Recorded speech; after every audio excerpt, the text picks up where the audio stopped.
Hello, and welcome back to Myth Theorist. Today's story is about time, technology, and justice delayed but not denied. It's a story about a murder that occurred in 1994, 31 years ago. It's a story about how that murder went unsolved for 3 decades. It's a story about how advanced DNA genealogy technology, combined with artificial intelligence, finally solved what an entire generation of detectives couldn't solve. It's a story about the power of never giving up, about how cold cases aren't truly cold if you have the right technology, about how science keeps evolving, and with each evolution, new possibilities for justice emerge. In 1994, a woman named Victoria Chen was murdered in Melbourne, Australia. She was 34 years old. She was a businesswoman, a single mother of 2 children, a beloved member of her community. Her murder was brutal. Her killer seemed to vanish without a trace. Police launched an intensive investigation, as one would expect. They interviewed suspects. They collected evidence. They pursued leads. But despite their efforts, despite the investment of police resources, despite the dedication of detectives, Victoria's killer was never identified. By 1995, the investigation had gone cold. By 2000, the case had been formally closed, transferred to the cold case files.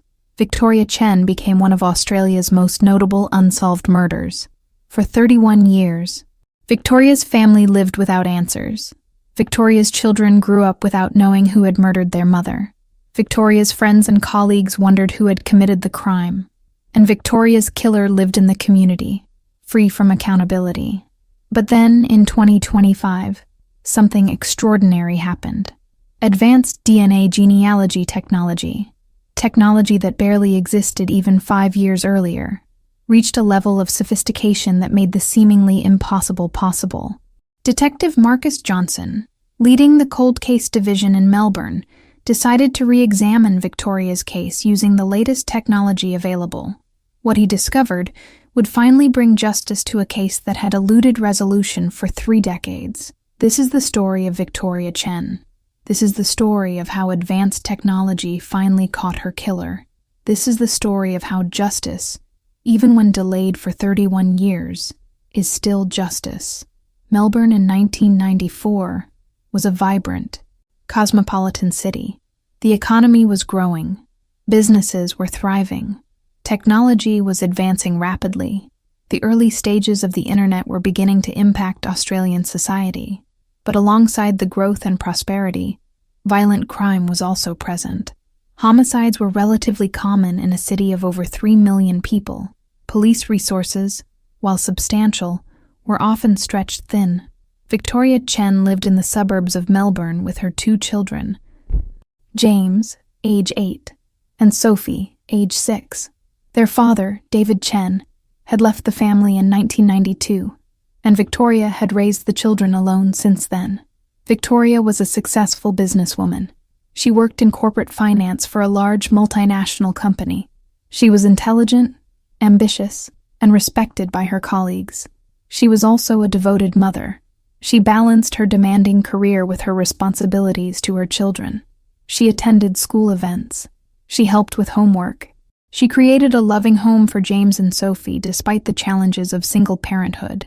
Victoria was also active in her community. She volunteered with a local youth organization. She participated in community events. She had a circle of friends who respected and cared about her. By all accounts, Victoria Chen was a woman who was well-liked, well-respected, and content with her life, despite the challenges of single motherhood and a demanding career. On the evening of March 15th, 1994, Victoria attended a business dinner in downtown Melbourne. She was celebrating a major project completion with colleagues from her company. The dinner was held at an upscale restaurant in the CBD, Central Business District. Victoria left the restaurant around 10:30 p.m. She walked to the parking garage where she had parked her car. She was alone. This was not unusual.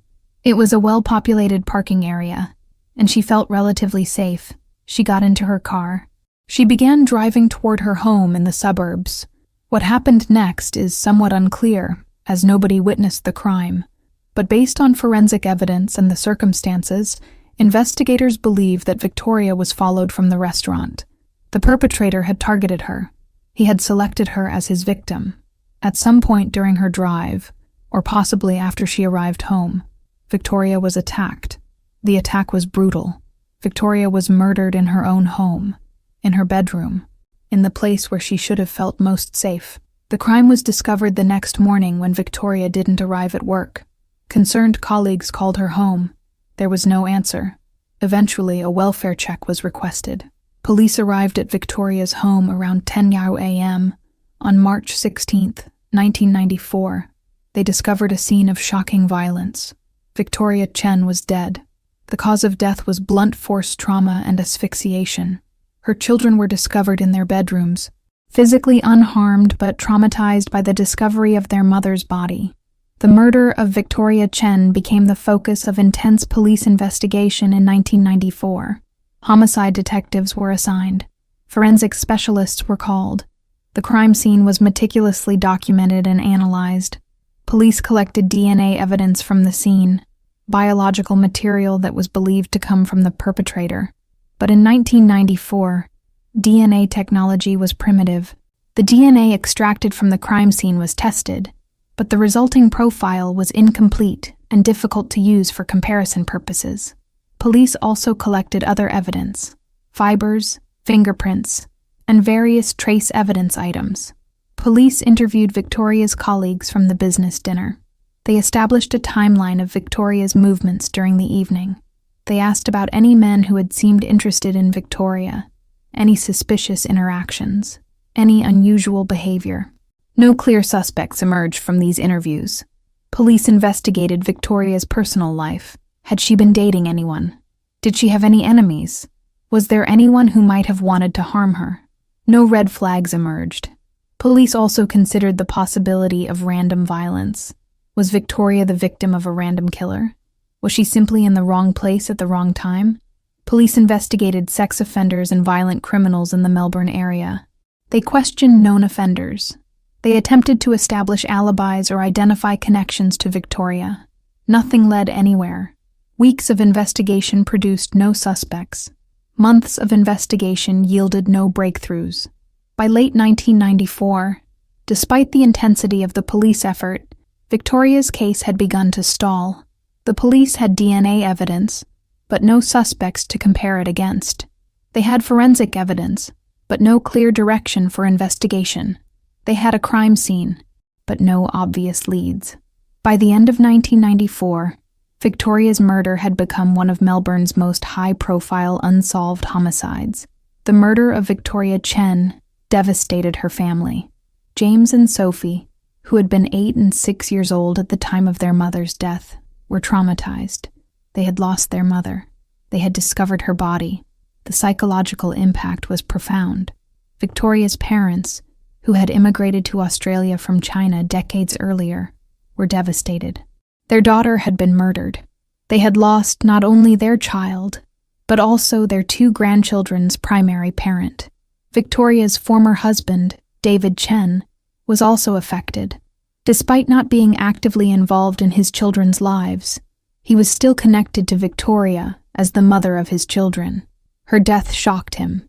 The children were taken into the care of their grandparents. Victoria's parents, despite their advanced age, assumed responsibility for raising James and Sophie. James and Sophie grew up haunted by questions. Who had killed their mother? Was the killer still free? Would their mother's murderer ever be caught? For decades, they lived without answers, without closure. Victoria's parents similarly lived with unanswered questions. They died without ever knowing who had murdered their daughter. Victoria's friends and colleagues also lived with questions. They had known Victoria. They had liked her. They wanted justice. After 1995, Victoria's case was transferred to the Cold Case Division of Melbourne Police Department. Over the following 30 years, the case was occasionally reviewed by detectives. Occasionally, new evidence would suggest a possible lead, but nothing materialized into a solid investigative direction. The DNA evidence from the crime scene was preserved, stored in a secure evidence repository. Police waited for DNA technology to advance, hoping that future technology might make the DNA evidence useful. As years passed, technology did advance. By the early 2000s, DNA analysis had become more sophisticated. By the 2010s, DNA databases had been established. But still, Victoria's DNA evidence, without a suspect to compare against, remained essentially useless. Police occasionally considered DNA genealogy, a newer investigative technique that uses genealogy databases to identify family relatives of unknown DNA profiles. But Victoria's case had never been submitted for genealogy analysis. By 2020, Victoria's case was 26 years old. By 2023, it was 29 years old. For most people, it seemed like the case would remain forever unsolved. But Detective Marcus Johnson, who joined the Cold Case Division in 2020, was different. He believed in the power of persistence. He believed in revisiting old cases with new technology. In 2024, Johnson decided to review Victoria's case. He examined the DNA evidence that had been preserved for 30 years. He considered the latest DNA genealogy technology available. By late 2024, Johnson made a decision. He would submit Victoria's DNA evidence to the most advanced DNA genealogy system available, a system that combined genetic analysis with artificial intelligence, a system that could identify genetic matches with extraordinary precision. DNA genealogy is a technique that has revolutionized cold case investigations in recent years. Here's how it works. When DNA is found at a crime scene, scientists extract and analyze the DNA. They create a DNA profile, a genetic fingerprint unique to the individual. Traditionally, this DNA profile was compared against databases of known offenders, like CODIS in the United States. If there was a match, the perpetrator was identified. But if the perpetrator had never been arrested, their DNA wouldn't be in the database, and the DNA evidence would be useless. DNA genealogy changed this. With DNA genealogy, investigators submit the unknown DNA to commercial genealogy databases, like Ancestry.com or 23andMe. These databases contain DNA profiles from millions of people who have submitted DNA for genealogy purposes. The system finds genetic matches, people who share common ancestors with the unknown DNA profile. By analyzing family trees and relationships, investigators can often identify the perpetrator. But in 2024-2025, DNA genealogy evolved further. Advanced AI-enhanced DNA genealogy systems were developed. These systems could analyze complex family relationships with greater precision, predict family connections based on partial DNA matches, cross-reference multiple genealogy databases simultaneously, use machine learning to identify likely familial relationships, predict where unknown individuals might be living based on family tree. Analysis. In early 2025, Detective Johnson submitted Victoria's DNA evidence to one of these advanced AI-enhanced systems. The system was proprietary, developed by a leading forensic genetics company. It was the most advanced DNA genealogy technology available at that time. Johnson wasn't sure if anything would come of it. Victoria's case was 31 years old. The DNA evidence was 31 years old. For 31 years, this evidence had been compared against everything available, with no results. But technology had advanced. Science had evolved. New possibilities existed. Johnson submitted the evidence and waited for results. In early March 2025, exactly 31 years after Victoria's murder, the AI-enhanced DNA genealogy system returned results. Perfect genetic match. Not a partial match. Not a distant relative. A perfect, definitive genetic match. To a man named Thomas Hartley. Thomas Hartley was 58 years old in 2025, which meant he would have been 27 years old in 1994. When Victoria was murdered, Detective Johnson was stunned. After 31 years, a suspect had finally been identified. Johnson immediately began investigating Thomas Hartley. What Johnson discovered was remarkable. Thomas Hartley had no criminal record. He had never been arrested. He had never submitted DNA. He had lived his entire life without ever coming under police suspicion. but his DNA perfectly matched the DNA evidence from Victoria's crime scene. The genetic match was discovered not through Hartley's own genealogy submission, but through distant relatives who had submitted DNA. The AI system had traced the family connections and identified Hartley as a probable genetic match. Further investigation confirmed Thomas Hartley was the biological source of the DNA evidence found at Victoria's crime scene. Police obtained a warrant to collect a DNA sample directly from Hartley. They compared his DNA against the evidence from Victoria's murder. Perfect match. Definitive confirmation. Thomas Hartley was arrested on March 22, 2025, exactly 31 years and 7 days after Victoria's murder. He was brought to the Melbourne Police Department for interrogation. Detective Johnson presented Hartley with the DNA evidence. Johnson explained that Hartley's DNA matched evidence found at the crime scene of Victoria Chen's murder in 1994. Hartley was stunned. He claimed it was impossible. He denied any involvement in Victoria's death, but Johnson pressed him. The DNA evidence was definitive. There was no question about the biological match. Over the course of several hours of interrogation, Hartley eventually broke down. He confessed. He admitted to being present at Victoria's home on the night of March 15, 1994. He admitted to the physical struggle that had ensued.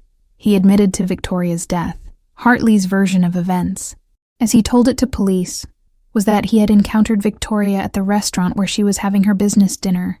He claimed they had talked. He claimed he had become infatuated with her. He claimed he had followed her home. At her home, according to Hartley's account, he had attempted to initiate romantic contact. Victoria had refused. An argument had ensued. The argument had escalated into physical violence. Hartley claimed he hadn't intended to murder Victoria. He claimed the violence had escalated beyond his intention.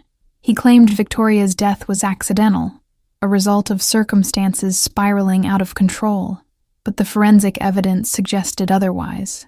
The violence was severe. The asphyxiation suggested deliberation. The evidence suggested premeditation.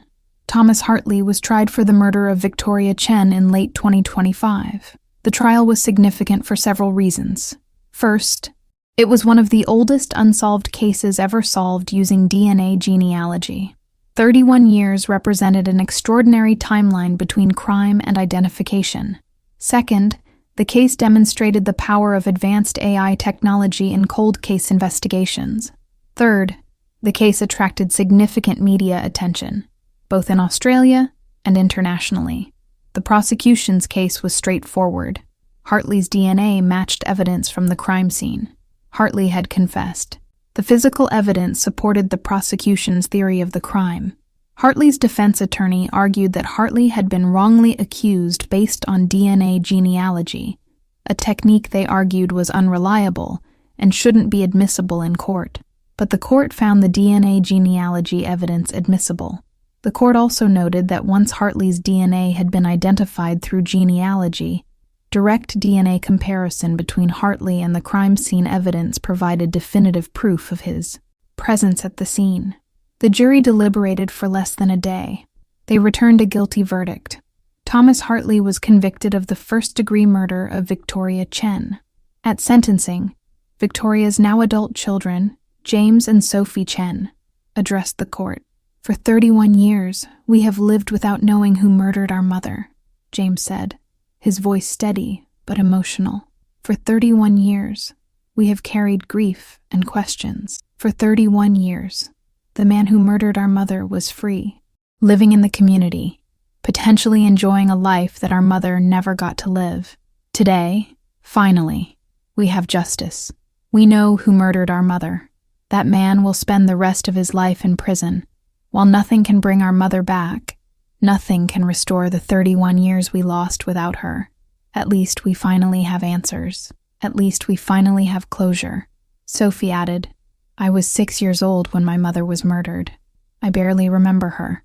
My memories of her are fragmented, incomplete. I grew up without a mother because of this man. I grew up angry and traumatized by her death. Justice took 31 years, but it came. And for that, I am grateful." Thomas Hartley was sentenced to life imprisonment without the possibility of parole. The case of Victoria Chen demonstrates the extraordinary power of advanced DNA genealogy technology. In 1994, when Victoria was murdered, DNA genealogy didn't exist. Even if it had, the technology was too primitive to be useful. For the next 20 years, DNA genealogy didn't exist. Police could only compare Victoria's DNA against known offenders in databases. Since Hartley had never been arrested, his DNA wasn't in any database. By the early 2010s, DNA genealogy emerged as a new investigative technique, but Victoria's case hadn't been submitted for genealogy analysis. It had been largely forgotten in the flow of newer cases. By the 2020s, DNA genealogy had become more sophisticated. Multiple genealogy databases existed. The quality of matches had improved, but it wasn't until 2024-2025 that AI-enhanced DNA genealogy reached a level of sophistication sufficient to solve a case as old as Victoria's. The advanced system that finally identified Hartley used multiple genealogy databases, simultaneously AI algorithms to predict family relationships, machine learning to identify likely suspects, pattern analysis to narrow down possibilities, precision matching to confirm results. The system was sophisticated in ways that would have seemed like science fiction just a decade earlier. Detective Johnson's decision to submit Victoria's DNA evidence to this advanced system, 31 years after the crime, proved to be the key to finally solving the case. Victoria Chen was murdered 31 years ago, but her legacy has only grown in recent years. Her case has become a landmark example of the power of DNA genealogy technology. It demonstrates that no case is truly cold if you have the right technology and the persistence to keep trying. Victoria's children, James and Sophie, have become advocates for cold case investigations. They have spoken at conferences about the importance of never giving up on unsolved cases. They have advocated for funding for cold case divisions. Technology keeps evolving, James says in interviews about his mother's case. Our mother's case went unsolved for 31 years, but a detective named Marcus Johnson had the persistence to revisit the case.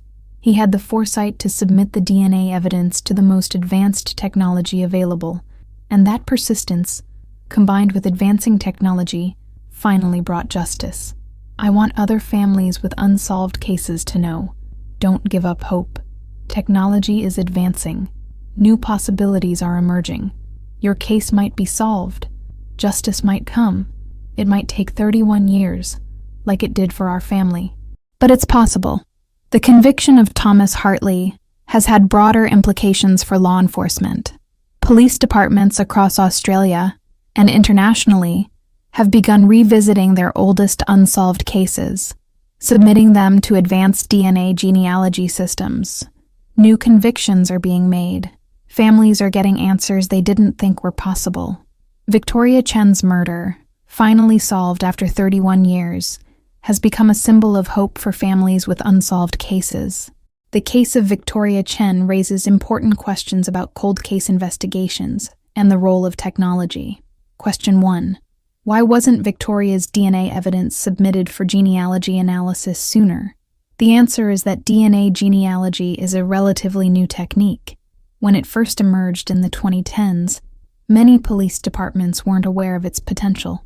By the time genealogy became widespread, Victoria's case had fallen off the radar of many detectives. The lesson? Police departments need to systematically review all unsolved cases with new technologies, rather than waiting for specific new techniques to emerge. Question 2. How can police departments ensure that resources are allocated to cold cases? Victoria's case was solved because Detective Johnson had the foresight to revisit it. But not all cold case detectives have the same persistence or resources. The lesson: cold case divisions need adequate funding and staffing to systematically review cases and pursue new investigative angles. Question 3. What are the privacy and ethical implications of DNA genealogy? DNA genealogy can solve crimes, but it also raises questions about privacy. To solve Victoria's case, Hartley's distant relatives had submitted DNA to genealogy databases. That information was then used to identify Hartley, without his consent, and in a way he never anticipated. The lesson: society needs to balance the benefits of DNA genealogy, solving old crimes, finding missing persons, with privacy concerns, genetic privacy consent. The story of Victoria Chen's murder and its resolution 31 years later is ultimately a story about persistence. Victoria was murdered in 1994. For 31 years, nobody knew who had killed her. Her children grew up without their mother. Her family lived with unanswered questions. But Detective Marcus Johnson never gave up. He believed that technology would eventually provide answers. He believed that 31-year-old DNA evidence might someday be useful. And he was right. Advanced DNA genealogy technology, combined with artificial intelligence, finally identified Victoria's killer. After 31 years, justice was served. The case demonstrates several important truths. First, no case is truly cold if you have the right technology. Science keeps advancing. New possibilities keep emerging. Second, persistence matters. Detective Johnson's decision to revisit a 31-year-old case, to submit evidence to new technology, to never accept that the case was unsolvable, this persistence led to justice. Third, technology is not a substitute for human investigation. The AI-enhanced DNA genealogy system identified a suspect, but it was Detective Johnson's investigation, his interrogation, his legal work that led to a conviction. Finally, justice delayed is still justice. Victoria's family waited 31 years for answers. They waited through grief, trauma, and unanswered questions. But eventually, they got their answers. And that matters. Victoria Chen's case will be remembered as a landmark example of the power of DNA genealogy technology. But more importantly, it will be remembered as a story about a family that never gave up hope, a detective that never gave up searching, and a victim whose killer was finally brought to justice, even after 31 years.